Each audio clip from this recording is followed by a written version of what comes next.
നമ്മുടെ തിങ്കിങ്ങിനെ നമുക്ക് കൺട്രോൾ ചെയ്യാൻ പറ്റുന്നില്ല എങ്കിൽ, നമ്മുടെ ഫോക്കസ് എന്ന് പറയുന്നത് നമുക്കറിയില്ല എങ്കിൽ, പിന്നെ നമ്മൾ എന്ത് പഠിച്ചിട്ട് എന്താ കാര്യം?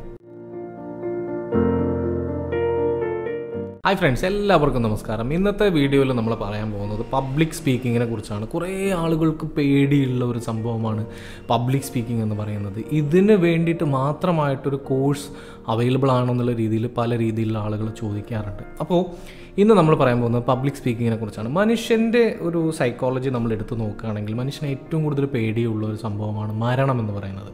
അല്ലേ, നമുക്കെല്ലാവർക്കും മരണം ഭയങ്കര പേടിയാണല്ലേ. എന്നാൽ അതേസമയം രണ്ടാമതായിട്ട് നമുക്ക് ഏറ്റവും കൂടുതൽ പേടിയുള്ളൊരു സംഭവം എന്താണ്? പബ്ലിക് സ്പീക്കിംഗ് എന്ന് പറയുന്നത്. ഈ പബ്ലിക് സ്പീക്കിങ്ങിനെ നമുക്ക് ഇപ്പോൾ ഒരു സഭയെ അഭിമുഖീകരിച്ച് സംസാരിക്കുക എന്നുള്ളതും അതേപോലെ ഒരാളോട് സംസാരിക്കുക എന്നുള്ള രീതിയിലും നമുക്ക് പറയാം. ഓക്കെ, അപ്പോൾ ഇന്നത്തെ വീഡിയോയിൽ നമ്മുടെ കുറേ സീരീസ് നമ്മൾ നടന്നുകൊണ്ടിരിക്കുകയാണ്. അപ്പോൾ ഇതിന് മുന്നേയും വീഡിയോസ് നമ്മൾ ചെയ്തിട്ടുണ്ട്, അതിൽ കുറേ കാര്യങ്ങൾ നമ്മൾ പറഞ്ഞിട്ടുണ്ട്. അതിൻ്റെ ഒരു കണ്ടിന്യൂഷൻ ആയിട്ടാണ് നമ്മൾ ഈ വീഡിയോയും ചെയ്യുന്നത്. ഇതിന് മുന്നേ ഉള്ള വീഡിയോസ് നിങ്ങൾ കാണാൻ മറക്കരുത്. തീർച്ചയായിട്ടും നിങ്ങൾ കാണുക, അതിനുശേഷം മാത്രം ഈ വീഡിയോ കാണുക. ഇന്ന് നമ്മൾ പബ്ലിക് സ്പീക്കിങ്ങിനെ കുറിച്ച് പറയാം.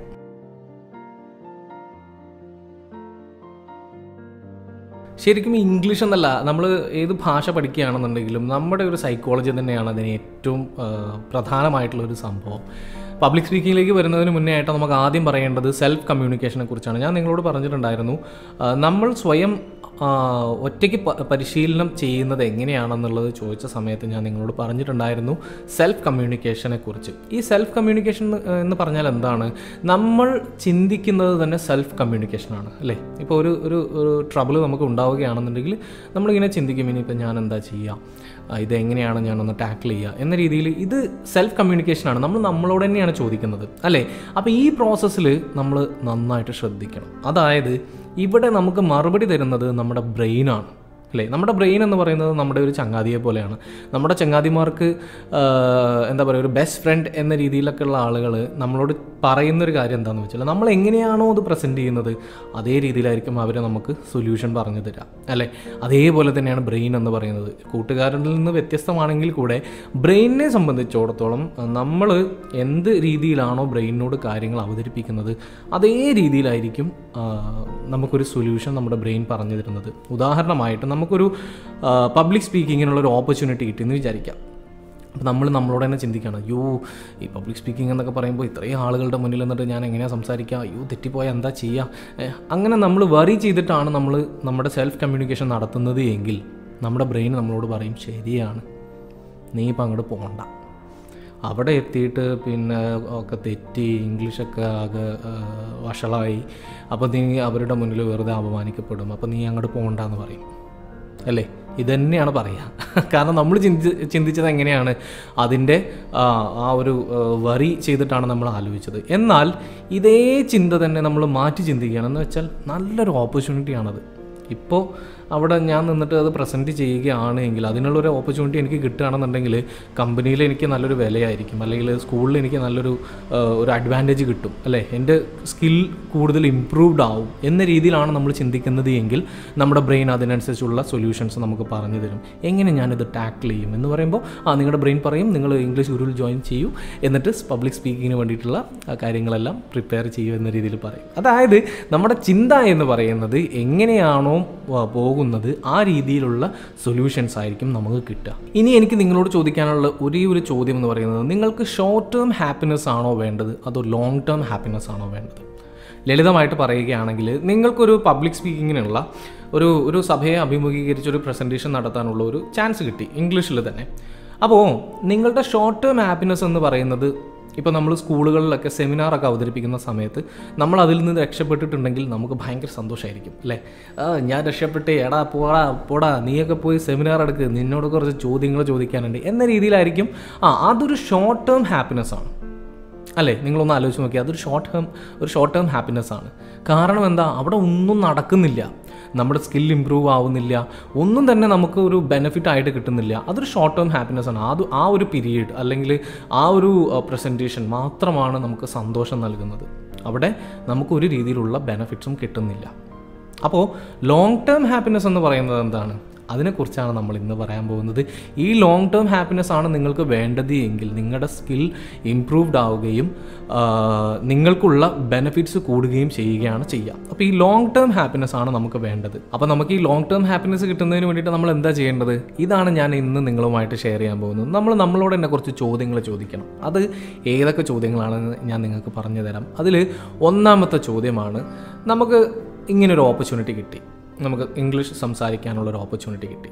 ഓക്കെ, അപ്പോൾ നമ്മുടെ മടി മാറ്റുക എന്നുള്ളതാണ് നമ്മുടെ പ്രധാന ലക്ഷ്യം എന്ന് പറയുന്നത്. അപ്പോൾ നമ്മുടെ ചിന്ത മാറ്റുകയാണ് വേണ്ടത്, നമ്മുടെ സൈക്കോളജി മാറ്റുകയാണ് വേണ്ടത്. എങ്ങനെ ചിന്തിക്കണം? നിങ്ങളൊരു കാര്യം ചിന്തിച്ച് നോക്കിയേ, നമുക്ക് ഇങ്ങനൊരു ഓപ്പർച്യൂണിറ്റി കിട്ടി. ഓക്കെ, കുറേ ആളുകളുണ്ട്, ഒരു 200 ആളുകളുടെ മുന്നിൽ നിന്നിട്ട് സംസാരിക്കേണ്ട ഒരു ഓപ്പർച്യൂണിറ്റി ആണെന്ന് വിചാരിക്കാം. പോട്ടെ, ഒരാളോട് സംസാരിക്കാനുള്ള ഓപ്പർച്യൂണിറ്റി ആണെന്ന് വിചാരിക്കാം. നമ്മൾ മടിച്ചിട്ട് അദ്ദേഹത്തോട് ഇംഗ്ലീഷ് സംസാരിക്കാതിരുന്നാൽ എന്താണ് സംഭവിക്കുക? ഏറ്റവും വേഴ്സ്റ്റ് ആയിട്ടുള്ള കാര്യം എന്തായിരിക്കും? ഇതാണ് നമ്മൾ ആലോചിക്കേണ്ടത്. അപ്പോൾ നമുക്കിങ്ങനെ ഒരു ഓപ്പർച്യൂണിറ്റി കിട്ടുന്ന സമയത്ത് നമ്മൾ അവിടെ പോയിട്ട് ചിന്തിക്കേണ്ട ഒരു കാര്യം എന്താണെന്ന് വെച്ചാൽ, നമ്മൾ അവിടെ ചെന്നിട്ട് ഏറ്റവും വേഴ്സ്റ്റ് ആയിട്ട് നടക്കാൻ പോകുന്നൊരു കാര്യം എന്തായിരിക്കും? നമ്മൾ കൂടുതൽ വറീഡ് ആയിരിക്കും, നമ്മൾ വളരെ നെർവസ് ആയിരിക്കും, അല്ലേ? നമ്മൾ നന്നായിട്ട് ഷിവർ ചെയ്യും, ആളുകൾ കാണുന്ന സമയത്ത് നമുക്ക് മുട്ടിടിക്കും, സഭാകമ്പമായിരിക്കും, അങ്ങനെയുള്ള കുറേ സംഭവങ്ങളായിരിക്കും. ഇനിയിപ്പോൾ ഇതൊക്കെ സംഭവിച്ചാൽ തന്നെ എന്താണ് അവിടെ മാക്സിമം നടക്കാൻ പോകുന്നത്?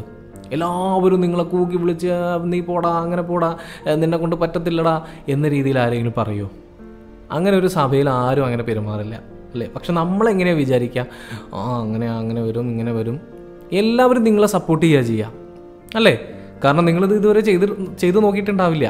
അപ്പോൾ എല്ലാവരും നിങ്ങളെ സപ്പോർട്ട് ചെയ്യുക, അല്ലേ? അപ്പോൾ ഏറ്റവും വേഴ്സ്റ്റായിട്ട് നടക്കാൻ പോകുന്ന ഒരു സംഭവം ഇതാണ്. എന്ത്? നിങ്ങൾ സംസാരിക്കുമ്പോൾ നിങ്ങൾക്കൊരു തെറ്റ് പറ്റി, അപ്പോൾ നിങ്ങൾ കൂടുതൽ നെർവസായി, അല്ലേ? ഇതെല്ലാവർക്കും മനസ്സിലാക്കാൻ പറ്റുന്നൊരു കാര്യമാണ്. പക്ഷെ നമ്മൾ ഈ ഒരു കാര്യം മുന്നിൽ കണ്ടുകൊണ്ട് നമ്മുടെ അഭിമാനം അങ്ങനെയുള്ള സംഭവങ്ങളൊക്കെ ആലോചിച്ചിട്ട് എന്ത് ചെയ്യും? നമ്മൾ ഈ ഒരു ഓപ്പർച്യൂണിറ്റി മിസ് ചെയ്യും. അപ്പോൾ ചെയ്താൽ ഏറ്റവും വേഴ്സ്റ്റായിട്ട് നടക്കാൻ പോകുന്നൊരു സംഭവം എന്ന് പറയുന്നത് ഇതാണ്. ഇനി ഇങ്ങനെ സംഭവിച്ചാൽ തന്നെ ആകാശം ഇടിഞ്ഞു വീഴുമോ? അല്ലെങ്കിൽ നിങ്ങൾ പോയി മരിക്കുമോ? അങ്ങനെയാണെന്നുണ്ടെങ്കിൽ നമ്മൾ എത്ര മണ്ടന്മാരാണെന്നൊന്ന് ആലോചിച്ച് നോക്കിയേ. ഇനി ചെയ്തിട്ട് ഏറ്റവും വേഴ്സ്റ്റായിട്ട് നടക്കാൻ പോകുന്നൊരു കാര്യത്തെക്കുറിച്ച് നമ്മൾ പറഞ്ഞു. ഇനി ഇത് ചെയ്താൽ എന്താ സംഭവിക്കാം? ഇത് ചെയ്ത് കഴിഞ്ഞാൽ ഇത് നിങ്ങൾ ചെയ്യാൻ വേണ്ടിയിട്ട് തീരുമാനിക്കുന്ന സമയത്ത് തന്നെ നിങ്ങൾക്കൊരു കോൺഫിഡൻസ് വരും, ഇല്ലേ? അത് സംസാരിക്കാൻ പോകുന്ന ആ ഒരു പ്ലാൻ അല്ലെങ്കിൽ പ്രിപ്പറേഷൻ, ആ കാര്യത്തിലൊക്കെ നോക്കുമ്പോൾ നിങ്ങളുടെ സ്കില്ല് ഒന്നുകൂടെ ഇമ്പ്രൂവ് ആവും, നിങ്ങളുടെ നോളജ് ഒന്നുകൂടെ വർദ്ധിക്കും. ഇത്തരത്തിലുള്ള കാര്യങ്ങളാണ് വരിക, അല്ലേ? അപ്പോൾ നമ്മൾ ചെയ്തിട്ടില്ല എങ്കിൽ, നമ്മൾ ആ ഓപ്പർച്യൂണിറ്റി മിസ്സായി കഴിഞ്ഞാൽ മറ്റുള്ളവർ ആ ഓപ്പർച്യൂണിറ്റി യൂട്ടിലൈസ് ചെയ്തിട്ട് അവരുടെ സ്കിൽ ഇമ്പ്രൂവ് ആവുകയും അവർക്ക് കൂടുതൽ ഓപ്പർച്യൂണിറ്റീസ് കിട്ടുകയും ചെയ്യും. നമ്മൾ നേരത്തെ സെമിനാറിൻ്റെ കാര്യം പറഞ്ഞതുപോലെ, അല്ലേ?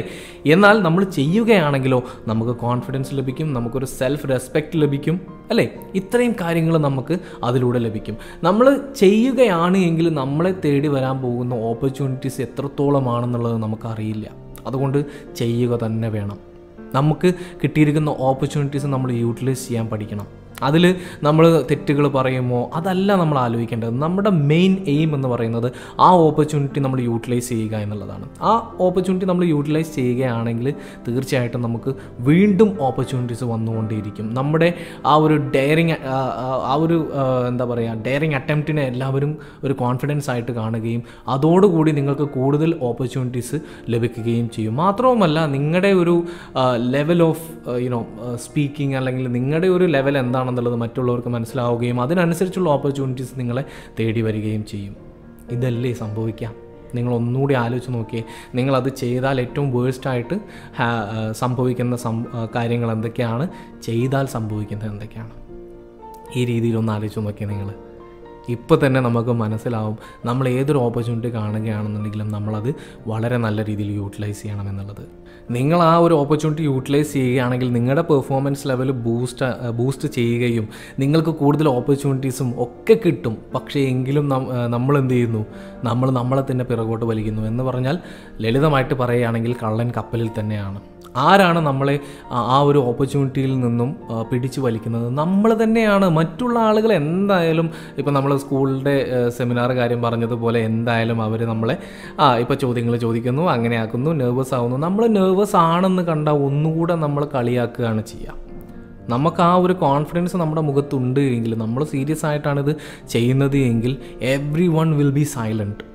നിങ്ങളതൊന്ന് നിങ്ങൾക്ക് തന്നെ നിങ്ങളുടെ ജീവിതത്തിൽ ചിലപ്പോൾ എനിക്ക് ഇങ്ങനെയൊക്കെ ചെയ്യാൻ പറ്റുമോ എന്നുള്ള ഒരു തിരിച്ചറിവ് തന്നെ നിങ്ങൾക്ക് വന്നിട്ടുണ്ടാവും, നിങ്ങളിത് ചെയ്ത ആളുകളാണെങ്കിൽ, നിങ്ങൾക്ക് കിട്ടിയ ഓപ്പർച്യൂണിറ്റീസ് നിങ്ങൾ യൂട്ടിലൈസ് ചെയ്ത ആളാണെങ്കിൽ. അപ്പം ഞാൻ പറഞ്ഞതുപോലെ നമ്മുടെ ആ ഓപ്പർച്യൂണിറ്റീസ് കളയുന്നത് ആരാണ്? നമ്മൾ തന്നെയാണ്. നമുക്ക് നമ്മളിൽ വിശ്വാസമില്ല എങ്കിൽ നമ്മൾ എന്ത് ചെയ്തിട്ടും കാര്യമില്ല. നമുക്ക് നല്ല രീതിയിൽ മലയാളം സംസാരിക്കാൻ കഴിയും എന്നുള്ള കോൺഫിഡൻസ് നമുക്കുള്ളതുപോലെ തന്നെ നമുക്ക് ഇപ്പോൾ എത്രയോ ആളുകൾ ഇംഗ്ലീഷ് നല്ല രീതിയിൽ സംസാരിക്കുന്ന ആളുകൾക്ക് തന്നെ ഈ ഒരു അവർ വറീഡായിട്ട് ഇത്തരത്തിലുള്ള ഓപ്പർച്യൂണിറ്റീസ് അവർ മിസ് ചെയ്യും. അപ്പോൾ ആ ഓപ്പർച്യൂണിറ്റി നമ്മൾ മിസ് ചെയ്ത് കഴിഞ്ഞാൽ പിന്നെ അത് തിരിച്ചു വരുമോ? തിരിച്ചു വരില്ല. ഇതാണ് നമ്മൾ ആലോചിക്കേണ്ടത്. നമ്മളെ സംബന്ധിച്ചിടത്തോളം നമ്മുടെ കരിയർ, നമ്മുടെ സെൽഫ് ഇംപ്രൂവ്മെൻ്റ് ആയിരിക്കണം, നമ്മുടെ ഒരു ഇമ്പ്രൂവ്മെൻ്റ് ആയിരിക്കണം നമ്മുടെ ഒരു പ്രൈം എയിം എന്ന് പറയുന്നത്. അതിൽ നിന്നും മറ്റുള്ളതെല്ലാം കളയുക. ഇവിടെ നമുക്ക് വേണ്ടത് ഫോക്കസാണ്. നമ്മൾ എവിടെ ഫോക്കസ് ചെയ്യുന്നു എന്നുള്ളിടത്താണ് കാര്യം. ഇപ്പോൾ നമ്മുടെ അഡ്വാൻസ് ലെവലിൽ നമ്മൾ എന്തെങ്കിലും രീതിയിലുള്ള ടോപ്പിക്സ് നമ്മുടെ സ്റ്റുഡൻസിന് കൊടുക്കുന്ന സമയത്ത്, ഇപ്പോൾ for example what's your favourite book എന്നൊരു ചോദ്യം ഞാൻ ചോദിക്കുകയാണെങ്കിൽ, ആ ഒരു ബുക്കിനെ കുറിച്ചല്ല അവർ ചിന്തിക്കുക. ഞാൻ ഈ പുസ്തകത്തെക്കുറിച്ച് പറയുമ്പോൾ അയാൾക്കുണ്ടാവുന്ന ഇമ്പ്രഷൻ എന്താണ് എന്ന് വെച്ചാൽ, ഞാനെന്ന് പറയുന്നത് ഞാൻ വലിയൊരു മാഷാണ്, ഇംഗ്ലീഷൊക്കെ നന്നായിട്ട് അറിയാവുന്ന ആളാണ്, ഭയങ്കര ഇൻ്റലക്ച്വൽ ആയിട്ടുള്ള ആളാണ്, ബുദ്ധിമാനായിട്ടുള്ള ഒരാളാണ്. അങ്ങനെ ആകുമ്പോൾ അവർ ചിന്തിക്കുന്നത് ഏത് രീതിയിലായിരിക്കും? ഞാനിപ്പോൾ ഒരു പുസ്തകത്തെക്കുറിച്ച് പറഞ്ഞാൽ അത് ആ ഒരു ലെവലിൽ എത്തുന്നൊരു പുസ്തകമാണോ? ആ ഒരു രീതിയിൽ ഇൻ്റലക്ച്വൽ ആയിട്ടുള്ളൊരു പുസ്തകമാണോ? ഇനി ഇത്തരം പുസ്തകങ്ങളാണ് ഞാൻ വായിക്കുന്നതെന്ന് അറിയുമ്പോൾ എൻ്റെ മേലുള്ള ഇമ്പ്രഷൻ പോവും. ഇത്തരത്തിലുള്ള കാര്യങ്ങളെക്കുറിച്ചാണ് ആലോചിക്കുക. ആ ഒരു പുസ്തകത്തെക്കുറിച്ച് ആലോചിക്കുകയില്ല. ആ പുസ്തകത്തെക്കുറിച്ച് എങ്ങനെയാണ് പറയേണ്ടത്, ഏറ്റവും ലളിതമായിട്ട് എങ്ങനെയാണത് പറയേണ്ടത്, ഭംഗിയായിട്ട് എങ്ങനെയാണത് പ്രസൻറ്റ് ചെയ്യേണ്ടത്, ഇതൊന്നുമല്ല ആലോചിക്കുക. അതിൻ്റെ പിന്നെ ചുറ്റുവട്ടത്തുള്ള കാര്യങ്ങളെക്കുറിച്ച് ആലോചിച്ചിട്ട് പിന്നെ അത് തുടങ്ങും. എന്നിട്ട് ആകെ ചളമാവും. എന്നിട്ട് കോൺഫിഡൻസ് ആകെ കുറയും. എന്നിട്ട് പറയും, സാർ എനിക്ക് ഇംഗ്ലീഷ് സംസാരിക്കാൻ കഴിയില്ല. ശരിക്കും പറഞ്ഞാൽ നമ്മൾ നല്ല മണ്ടന്മാരാണ്. നമ്മുടെ തിങ്കിങ്ങിനെ നമുക്ക് കൺട്രോൾ ചെയ്യാൻ പറ്റുന്നില്ല എങ്കിൽ, നമ്മുടെ ഫോക്കസ് എന്ന് പറയുന്നത് നമുക്കറിയില്ല എങ്കിൽ, പിന്നെ നമ്മൾ എന്ത് പഠിച്ചിട്ടെന്താ കാര്യം? നമ്മൾ എവിടെയാണ് ഫോക്കസ് ചെയ്യേണ്ടതെന്ന് നമുക്ക് വ്യക്തമായ ധാരണ വേണം. എങ്കിൽ മാത്രമേ നമുക്ക് പബ്ലിക് സ്പീക്കിംഗ് പോലെയുള്ള ഒരു സ്മോൾ ഒരു വളരെ ചെറിയ ഒരു സംഭവം നമുക്ക് ടാക്കിൾ ചെയ്യാൻ പറ്റുള്ളൂ. അപ്പോൾ നമ്മുടെ ചിന്തകൾ മാറ്റണം. ഈ ഒരു ചോദ്യം നിങ്ങളോട് തന്നെ ചോദിക്കണം. ഇത് ഞാൻ ചെയ്താൽ എനിക്ക് എന്താണ് ഗുണം? ഇത് ഞാൻ ചെയ്തില്ലെങ്കിൽ ഞാൻ എന്തൊക്കെ മിസ് ചെയ്യും? ഈ രണ്ട് കാര്യങ്ങൾ നിങ്ങളോട് തന്നെ ചോദിക്കണം. ഞാൻ നിങ്ങളോട് കഴിഞ്ഞ വീഡിയോ സീരീസിലെല്ലാം പറഞ്ഞിട്ടുണ്ടായിരുന്നു, ഈ നോൺ നേറ്റീവ് സ്പീക്കേഴ്സ് ഉണ്ട്. ഇപ്പോൾ മുംബൈ അല്ലെങ്കിൽ പോട്ടെ കേരളം വിട്ട് കഴിഞ്ഞാൽ അവിടെയുള്ള ആളുകൾ ഇംഗ്ലീഷ് സംസാരിക്കുന്നത് എങ്ങനെയാണെന്നുള്ളത്. They don't bother about their mistakes. അവർ സംസാരിക്കുകയാണ്, അവർക്ക് ആ ഒരു സിറ്റുവേഷൻ ടാക്കിൾ ചെയ്യുക എന്നുള്ളതാണ്. ആ ഓപ്പർച്യൂണിറ്റി അവർ യൂട്ടിലൈസ് ചെയ്യും. അത് അവർ ടാക്കിൾ ചെയ്തിട്ട് അതിനെ ഓവർകം ചെയ്തിട്ട് അവർ ആ ഓപ്പർച്യൂണിറ്റീനെ നല്ല രീതിയിൽ യൂട്ടിലൈസ് ചെയ്യുക. പക്ഷേ നമ്മളെ സംബന്ധിച്ചിടത്തോളം അതല്ല. ഓപ്പർച്യൂണിറ്റിക്ക് കൊടുക്കുന്നതിനേക്കാളും വില നമ്മുടെ മറ്റെന്തൊക്കെയോ കാര്യങ്ങൾക്കാണ് നമ്മൾ കൊടുക്കുക. ഈ ഒരു ആറ്റിറ്റ്യൂഡാണ് നമ്മൾ മാറ്റേണ്ടത്. അതുകൊണ്ട് ഈ രണ്ട് ചോദ്യങ്ങൾ നിങ്ങൾ ചോദിക്കുക. എന്നിട്ട് നിങ്ങൾക്ക് തോന്നുന്ന ഡിസിഷൻ നിങ്ങളെടുക്കുക. നിങ്ങൾക്ക് നിങ്ങളുടെ സ്കിൽ ഇമ്പ്രൂവ് ചെയ്യുകയാണോ വേണ്ടത്, അതോ ആ ഒരു ഓപ്പർച്യൂണിറ്റി മിസ് ചെയ്തിട്ട് മറ്റുള്ളവർ അതിൻ്റെ എന്നിട്ട് നമ്മൾ പിന്നെയൊക്കെ സംഭവിക്കുന്നതെല്ലാം സെയിം ആണല്ലേ. അന്ന് ഞാൻ ആ ഒരു ഓപ്പർച്യൂണിറ്റി എനിക്ക് യൂട്ടിലൈസ് ചെയ്യാൻ കഴിഞ്ഞിരുന്നെങ്കിൽ എത്ര നന്നായിരുന്നു, ഇപ്പോൾ ഇത് അവൻ അത്രയും ലെവലിലെത്തി, ഞാനിപ്പോഴും ഇവിടെ തന്നെയാണ് എന്നിങ്ങനെ ഒരു രീതിയിലുള്ള ഒരു റിഗ്രറ്റ് ആയിരിക്കും നമുക്ക് ഉണ്ടാവുക. അതുകൊണ്ട് ഒരു കാര്യമില്ല. കുറച്ച് കഴിഞ്ഞിട്ട് നമ്മൾ അതിനെക്കുറിച്ച് പശ്ചാത്തപിച്ചിട്ട് എന്താ കാര്യം അല്ലേ? അപ്പോൾ നമുക്ക് ഇന്ന് മുതലൊരു തീരുമാനമെടുക്കാം. നമ്മുടെ തിങ്കിങ്, നമ്മുടെ തോട്ട്സ് നമുക്ക് ചേഞ്ച് ചെയ്യണമെന്നുള്ളത് എല്ലാവരും, അതായത് ലോകത്ത് മറ്റ് സ്പീക്കേഴ്സ് ഏത് രീതിയിലാണോ ഇംഗ്ലീഷ് സംസാരിക്കുന്നതിന് വേണ്ടിയിട്ടുള്ള ഒരു ആറ്റിറ്റ്യൂഡ് എടുക്കുന്നത്, ആ രീതിയിൽ തന്നെ നമുക്ക് ആറ്റിറ്റ്യൂഡ് എടുക്കുകയും ഇംഗ്ലീഷ് എന്ന ഭാഷ മാത്രമല്ല ഏത് ഭാഷയും വളരെ കോൺഫിഡൻ്റ് ആയിട്ട് സംസാരിക്കാൻ നമുക്ക് കഴിയുമെന്നുള്ളത് നമ്മളെ തന്നെ പറഞ്ഞ് ബോധ്യപ്പെടുത്തേണ്ടതായിട്ടുണ്ട്. കാരണം നമുക്കതിന് കഴിയും. നമ്മുടെ ബ്രെയിൻ നമ്മളോട് അതിന് കഴിയുമെന്ന് പറഞ്ഞാൽ നമ്മൾ അങ്ങോട്ട് പറയണത് അതൊന്നുമല്ല, എനിക്ക് കഴിയില്ല എന്ന് പറഞ്ഞാൽ ബ്രെയിനും അത് തന്നെ നിങ്ങളോട് പറയുന്ന അതേ ശരിയാണ്, നിനക്ക് കഴിയില്ല എന്ന് തന്നെയാണ് പറയുക. അപ്പം നമ്മുടെ തിങ്കിങ് പ്രോസസ്സ്, ഈ തോട്ട് നമ്മൾ മാറ്റുകയാണ് വേണ്ടത്. പബ്ലിക് സ്പീക്കിങ്ങിന് വേണ്ടിയിട്ടുള്ള ഈ ഒരു കാര്യം നിങ്ങൾ വളരെ ഇമ്പോർട്ടൻ്റ് ആയിട്ട് എടുക്കണം. നമ്മുടെ ഏതൊരു ആളുകൾക്കും നിങ്ങളിത് പറഞ്ഞു കൊടുക്കുകയും വേണം. നമ്മുടെ സൈക്കോളജിയാണ് നമ്മൾ മാറ്റേണ്ടത്. നമ്മുടെ കോഴ്സിൽ എപ്പോഴും ഞാൻ നിങ്ങളോട് പറയുന്നൊരു കാര്യമാണ്, നമ്മുടെ സൈക്കോളജിയാണ് നമ്മൾ മാറ്റേണ്ടത്, നമ്മുടെ ആറ്റിറ്റ്യൂഡാണ് നമ്മൾ മാറ്റേണ്ടത്, അപ്രോച്ചാണ് നമ്മൾ മാറ്റേണ്ടതെന്നുള്ളത്. ഇത് നിങ്ങൾ ചേഞ്ച് ചെയ്യുന്നതോടുകൂടെ തന്നെ വളരെ പെട്ടെന്ന് തന്നെ വിസിബിൾ ആയിട്ടുള്ള ചേഞ്ചസ് നിങ്ങൾക്ക് കാണാൻ പറ്റും. ഓക്കെ, അപ്പോൾ പബ്ലിക് സ്പീക്കിങ്ങിനെ കുറിച്ച് ഇത്രയുമാണ് എനിക്ക് പറയാനുള്ളത്. ഇനി നോൺ നേറ്റീവ് സ്പീക്കേഴ്സ് ഏത് രീതിയിലാണ് ഈ പബ്ലിക് സ്പീക്കിങ്ങിനെ മറികടക്കുന്നത്, എന്തൊക്കെയാണ് അവരുടെ സിറ്റുവേഷൻസ്, അവരുടെ ഒരു സിറ്റുവേഷൻ നമ്മളുമായിട്ട് എങ്ങനെയാണ് ഡിഫറെൻ്റ് ആവുന്നത് എന്നിങ്ങനെയുള്ള കാര്യങ്ങൾ അതിനെക്കുറിച്ചും നമുക്ക് അടുത്ത വീഡിയോയിൽ പറയാം. Till then you take care.